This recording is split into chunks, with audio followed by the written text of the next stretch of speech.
Start. Corona vaccine को लेकर आज हमने ये प्रेस कॉन्फ्रेंस करी है। दुनिया भर में जिस तरह से इस महामारी ने अपने पैर फैलाए थे, पूरी दुनिया एक स्टैंड स्टिल की पोजीशन में आ गई थी और ऐसे के अंदर जिस बीमारी का कोई इलाज नज़र नहीं आ रहा था, वैक्सीनेशन करना ही एकमात्र ऑप्शन नज़र आ रहा था। ऐसे के अंदर देश के प्रधानमंत्री हमारे सम्माननीय मोदी साहब ने एक फ्रंट पे आकर इस पूरे मैटर को देखते हुए और बहुत तरीके से सरकार ने पूरी मदद करी और भारतीय कंपनियों को प्रोत्साहन दिया कि आप वैक्सीनेशन का प्रोग्राम स्टार्ट कीजिए। बहुत कम समय, रिकॉर्ड टाइम के अंदर दुनिया भर के अलग अलग कंपनीज़, देशों के अलग अलग कंपनीज़ ने इसके अंदर पहल करी, पर भारत के अंदर भी इसकी बहुत बेहतरीन पहल हुई। आज हम 100 करोड़ लोगों को फर्स्ट डोज ऑफ वैक्सीनेशन देने का टारगेट अचीव कर चुके हैं, जो पूरी दुनिया में हाईएस्ट है। इसके लिए हम बहुत बहुत तहे दिल से धन्यवाद देते हैं हमारे देश के प्रधानमंत्री मोदी जी का और पूरी हमारे सभी उन साथियों का जिन्होंने ऐसे काल के अंदर हमारे जितने फ्रंटलाइन वर्कर्स थे, सभी नर्सेज, सभी कंपाउंडर्स, सभी पुलिस के सभी डॉक्टर्स, जो फ्रंटलाइन वर्कर्स जिनको डिफाइन किया गया, सभी की मेहनत से आज ये संभव हो पाया है। इसी के लिए हमने आज प्रेस कॉन्फ्रेंस बुलाई है। मेरे लोकसभा क्षेत्र चूरू के अंदर भी, चूरू में 12,84,000 लोगों को पहला डोज लग चुका है। मेरी चूरू तहसील लोकसभा क्षेत्र का नौर और बादरा है। करीब 4,80,000 लोगों को टारगेटेड था, जिसमें से 4,17,000 लोगों को पहला डोज कोविड वैक्सीनेशन का ड्राइव पूरी हो चुकी है। सेकेंड डोज के अंदर 1,84,000 नौहर और बादरा में, जिसमें नौहर के अंदर 88,758 लोगों को और बादरा में 94,896 लोगों को वैक्सीनेशन का सेकेंड डोज ही पूरा हो गया है। ये एक बहुत बड़ी उपलब्धि इतने कम समय में भारत अपने बलबूते के ऊपर कर पाया है। ये आज तक का रिकॉर्ड हुआ, क्योंकि आज से पहले हम जितने भी अगर हाई लेवल की वैक्सीनेशन की बात चली तो हमें हमेशा इंटरनेशनल कंट्रीज़ के ऊपर निर्भर होना पड़ा है। पहली दफ़ा देश के प्रधानमंत्री के नेतृत्व में जिस रूप के अंदर देश ने मेक इन इंडिया का प्रोग्राम को आगे बढ़ाया था, उसी रूप में जो गवर्नमेंट ने सपोर्ट किया हमारे प्राइवेट इंस्टीट्यूशंस को, गवर्नमेंट की इंस्टीट्यूशंस को, सभी मंत्रालयों ने जो मेहनत करी, उसका नतीजा ये हुआ कि इतने हाई स्पीड के ऊपर हमारा वैक्सीनेशन ड्राइव पूरा हुआ है। कोरोना काल के अंदर बहुत सा फंड्स भी यूज़ किया गया, स्टेट गवर्नमेंट ने भी किया, सेंट्रल गवर्नमेंट ने भी किया और एक MP और MLAs ने भी अपने फंड्स को डाइवर्ट किया है। उसी के तहत आज हमारे डिस्ट्रिक्ट में ऐसी पोजीशन हुई है कि आज 0 केस हमारे पास में आए हैं और आने वाले बहुत कम समय के अंदर हमें मानते हैं कि 100% वैक्सीनेटेड हमारे 18+ के एज के बच्चे सभी लोग हो पाएंगे और फ्रंट लाइन वर्कर्स को हमने 100% कंप्लीट पूरी लोकसभा क्षेत्र में कर लिया है। इसी के लिए आज हमने प्रेस कॉन्फ्रेंस बुलाई है, जो एक बहुत ही ऐतिहासिक कदम उठाया गया, जिससे इतने फास्ट, इतने कम समय के अंदर करीब 16-17 लाख लोगों को लोकसभा क्षेत्र के अंदर, जो आबादी हमारी 22-24 लाख रुपए के लगभग है, तो में 16-17 लाख लोगों को हमने वैक्सीनेशन के फर्स्ट डोज के साथ जोड़ दिया है और लगभग 6.5 लाख लोगों को आसपास, 7 लोगों को आसपास हमने सेकेंड डोज से भी लगभग कंप्लीट कर दिया। इसी के लिए हमने आज ये प्रेस कॉन्फ्रेंस बुलाई है, आप लोगों को इस बारे में बताने के लिए। आपके और भी कोई अन्य प्रश्न हो और भी कोई ऐसे मुद्दे हों तो आप इसके बारे में मुझसे पूछें। MP साहब, बच्चों की वैक्सीन के बारे में कुछ बताएं। सरकार ने भी एक स्टेज के ऊपर कोवैक्सीन का भी एक ट्रायल हुआ है, अभी फाइनलाइज स्टेज ऑफ नहीं आई है, उसके आते इसकी शुरुआत भी कर दी जाएगी। अभी हालांकि अभी जो सेकेंड फेज़ थी कोरोना की, वो बिल्कुल डायल्यूट हो चुकी है। थर्ड फेज़ को देखते हुए जितना ज़्यादा वैक्सीनेशन को हम कवर कर सकते थे 18+ में हमने उसको कवर करने की कोशिश करी है। अब आप देखेंगे कि बादरा में और नौहर में हमने 89% टारगेटेड जो हमारा उसको हमें वैक्सीनेट करना था, उसको हमने अचीव कर लिया है। बच्चों की ट्रायल्स के ऊपर भी जो बहुत जल्द मैं उम्मीद करता हूँ आने की उम्मीद है और बहुत जल्द उनका भी बच्चों का वैक्सीनेशन का प्रोग्राम भी चलेगा। भारत के और विश्व भर के जो विशेषज्ञ हैं, उनकी राय थी कि जल्द ही तीसरी लहर भारत में आ सकती है, इसके ऊपर आपका क्या मानना है? देखिए जी, बहुत से लोगों के बहुत से अपने जो वक्तव्य दिए हैं, बहुत से लोगों की रिसर्च है, पर अभी तक भारत टचवुड इसी से बचा हुआ है और जब तक थर्ड लेयर चलेगी, क्योंकि देखिए बीमारी ऐसी थी जिसका कोई इलाज ही नहीं था।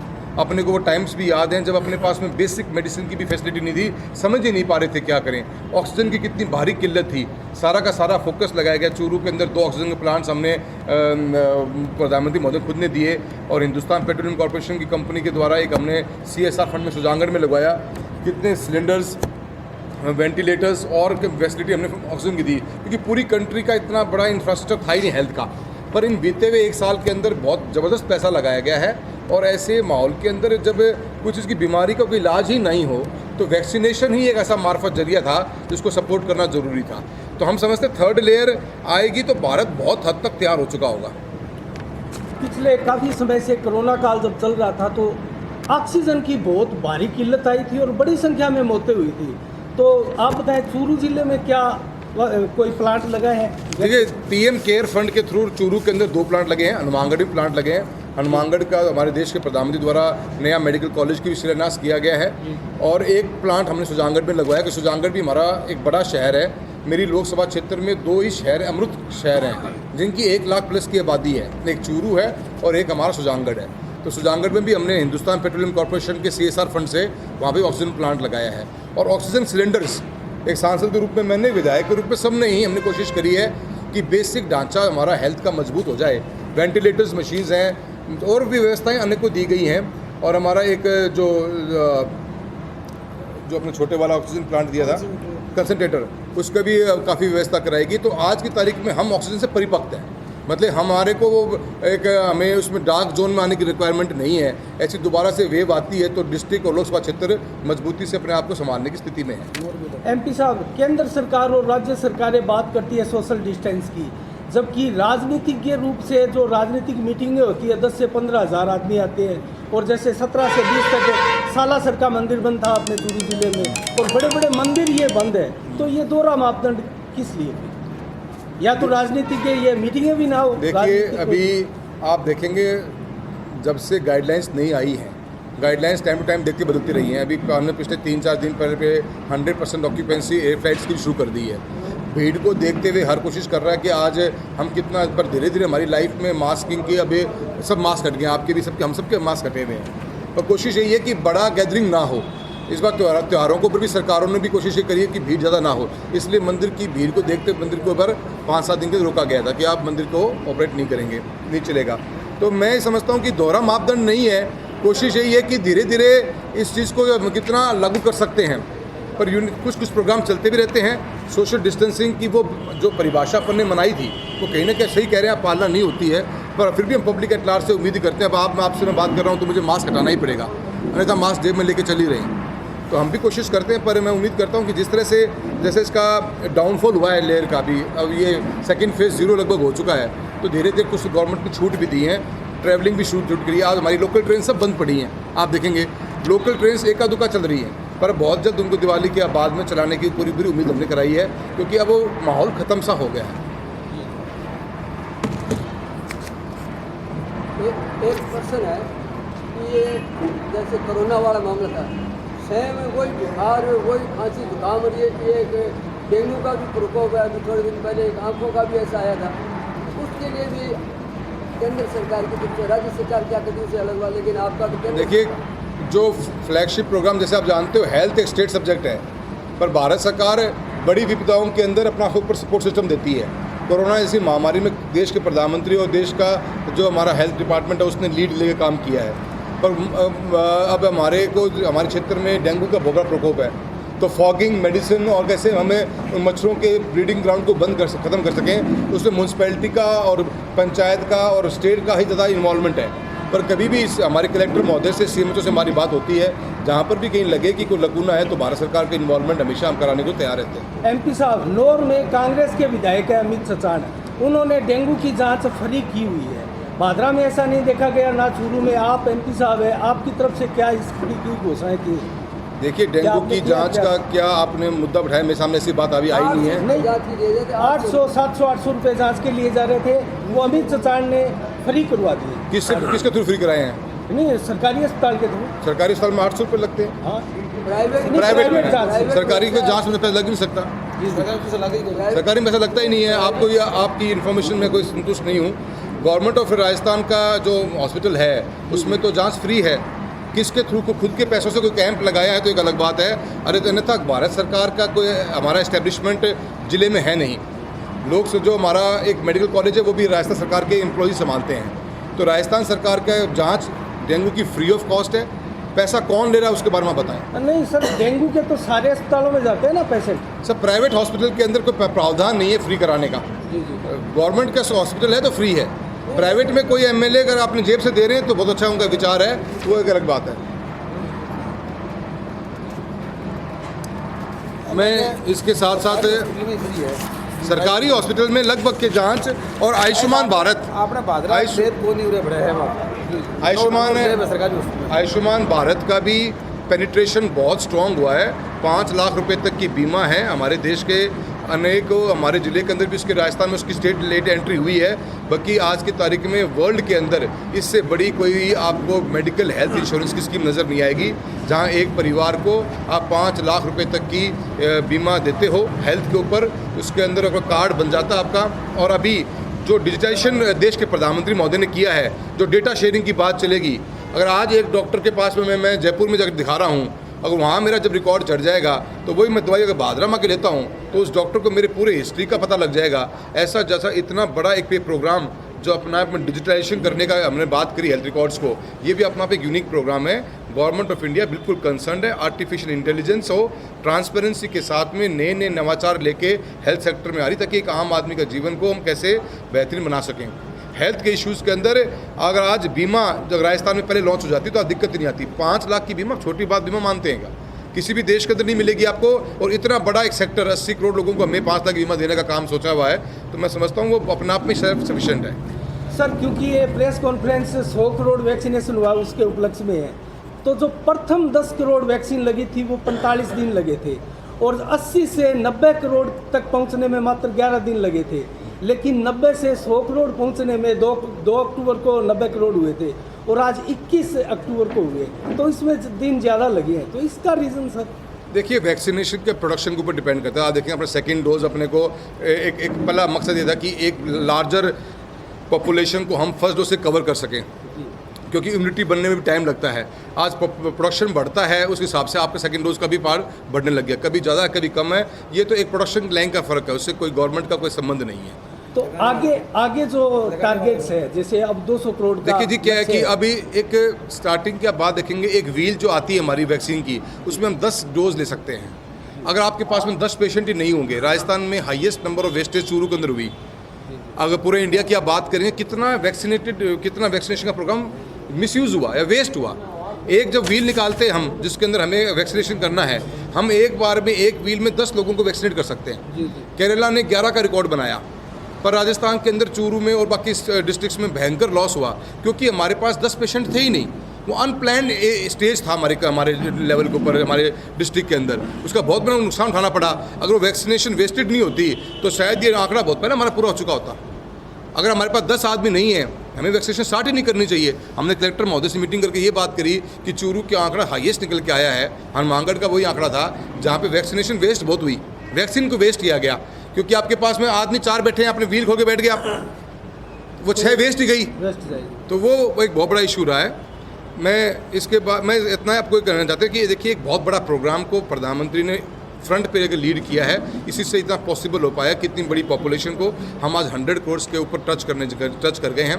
और ज़िले का लोकसभा क्षेत्र का हम 80 to 90% जो हमारा टारगेट वैक्सीनेशन करना प्रोग्राम था, उसको हमने अचीव कर लिया है। हाँ, जाहिर है सर, पहले बूथों के ऊपर लाइन लगती थी, जैसे कोविड सेंटर थे या वैक्सीनेशन के, और अब जो है लाइनें नहीं लगती है। तो आने वाले समय में संभवतः घर घर जाकर वैक्सीन लगाने की नौबत आई। बिल्कुल, मेरे को लगता नहीं जी, मेरे को लगता है कि अब हम बहुत ज़्यादा कंफर्टेबल जोन में हैं। बहुत जल्द आप देखेंगे, काफ़ी महीने भर में हमारा सेकंड डोज का टारगेट भी लगभग हम उसको 50% से ऊपर क्रॉस करने की कोशिश करेंगे। अभी हम 32% के ऊपर खड़े हैं।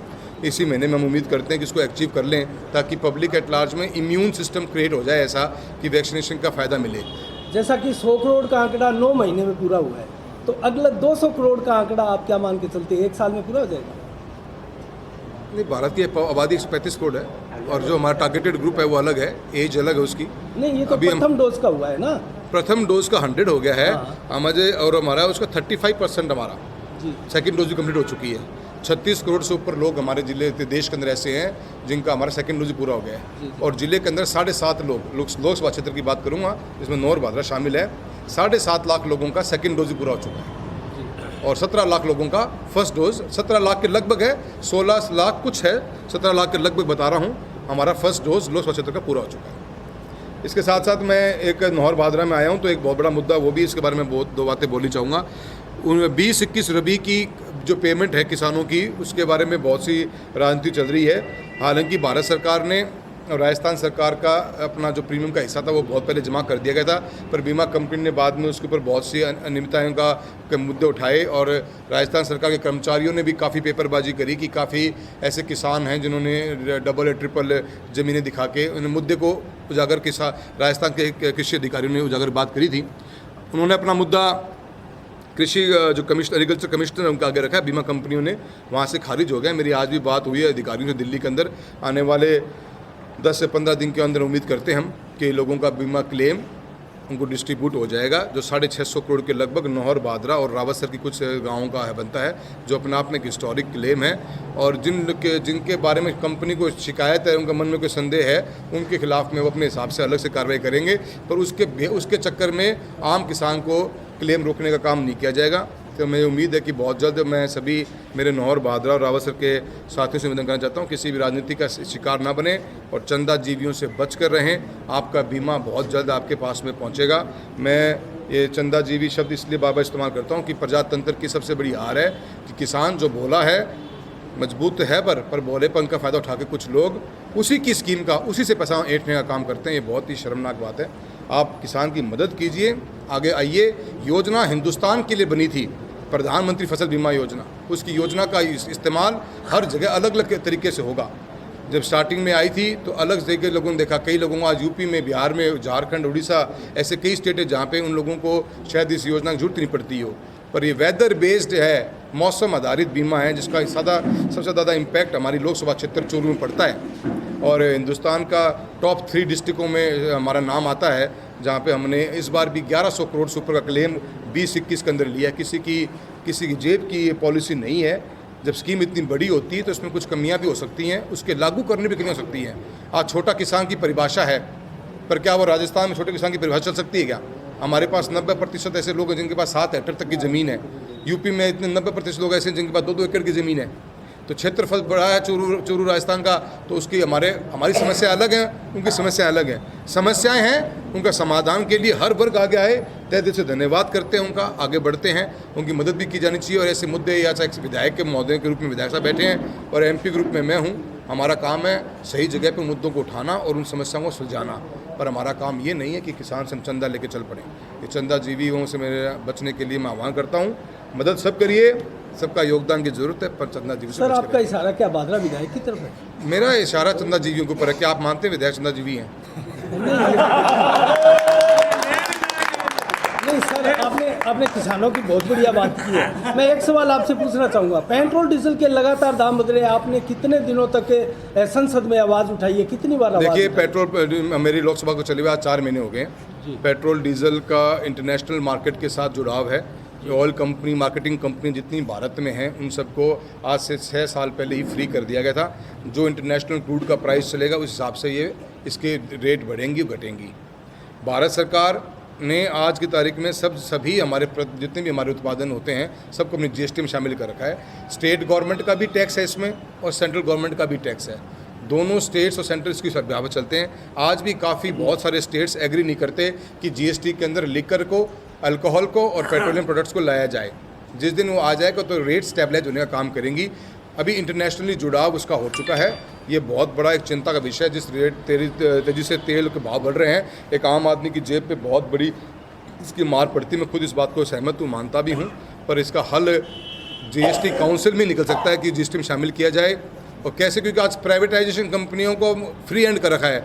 डॉलर बढ़ रहा है, क्रूड की रेट बढ़ रही हैं, वो अपनी मार्केट रेट बढ़ जाती है। तो हम उम्मीद करते हैं कि दोनों स्टेट और सेंटर मिलकर इसका समाधान करेंगे, क्योंकि आज की तारीख में ये इक्वल शेयर में जाता है। कहीं ना कहीं 50+ स्टेट्स के पास जाता है, 50 माइनस ही सेंट्रल गवर्नमेंट के पास में इसका रेवेन्यू कलेक्शन आता है। सर, आपका परिवार दशकों से राजनीति में है और आपने देखा भी होगा कि किस प्रकार से सेंटर सरकारें पेट्रोल डीजल में बह गई। तो क्या मोदी सरकार भी इस तरह बह सकती है? अगर देखिए, आज की तारीख में आज कोई चीज़ मार्केट के ब्याह पे चलती है, उसके अंदर अपन कुछ भी नहीं कर सकते हैं। कुछ चीज़ों के भाव दाम बढ़ते, किसी चीज़ का दाम घटते हैं। पर आज की तारीख में टैक्स कलेक्शन के ऊपर कैसे कंट्रोल किया जाए, तो उसको GST में लाने का एक काम है। ये सरकारों की बात नहीं है कि आज जनता जानती नहीं है कि अगर 10 रुपये का अगर हम टैक्स वसूल कर रहे हैं तो 6 रुपये स्टेट गवर्नमेंट लेके जा रही है। क्या राजस्थान का टैक्स हाईएस्ट नहीं है पूरे इंडिया के अंदर?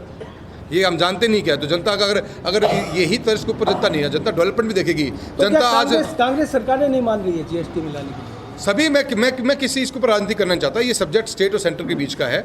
दोनों स्टेट और सेंटर जीएसटी काउंसिल में जिस दिन फैसला करेंगे कि ये जीएसटी में आएगा प्रोडक्ट ये, तो मैं उम्मीद करता हूँ रेट स्टेबलाइज होगी।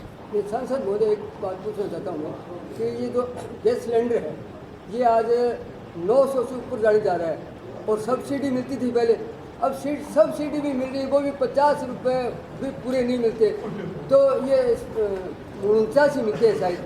तो ये सब गैस सिलेंडर में हम फ्री दे रहे थे, मतलब भाजपा सरकार मान लीजिए या मोदी जी की तरफ से मान लीजिए, एक तरफ तो हम फ्री दे रहे थे और आज पोजीशन ये हो गई कि वो गैस सिलेंडर भी इतने महंगे हो गए कि वो लकड़ियों से भी महंगे हो गए।